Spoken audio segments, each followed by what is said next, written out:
மச்சான் துளசி இப்படி பண்ணிட்டு இருக்கா. ஆமாண்டா, இவன் வேற ஒருத்தன் அவன்கிட்ட போய் லவ் சொல்றானா சொல்லவே மாட்டேங்கிறான். இவன் வேற எப்படி இருக்கான். ஏய் அண்ணே, ஹரிஷ் என்னடானா உன்னோட ஆள் பின்னாடி சுத்திட்டு இருக்கான். நீ என்னடானா இங்க சோகமா தெரிஞ்சிட்டு இருக்க?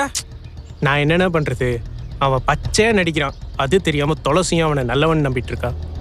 இதெல்லாம் பார்க்கும்போது தானே செம்ம காண்டா இருக்கு. என்ன பண்றதுன்னே தெரியல மச்சான்.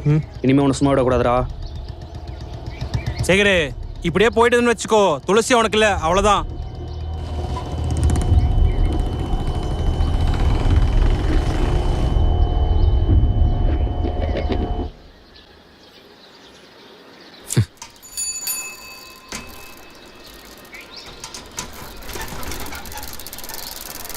இங்க என்னடா பண்ணிட்டு இருக்க? நான் என்ன பண்ண, உனக்கு என்ன?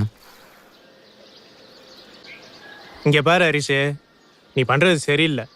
உனக்கு நல்லாவே தெரியும் துளசியை நான் எவ்வளோ லவ் பண்றேன்னு. அதையும் மீறி நீ பின்னாடியே போயிட்டு இருந்தா என்னடா அர்த்தம்?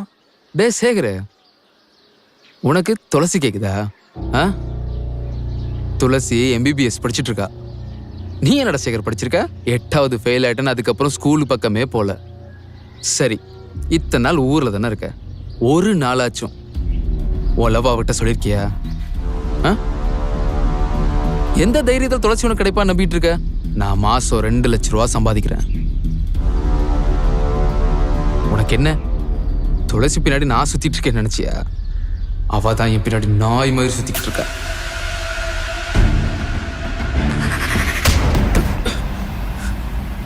சரி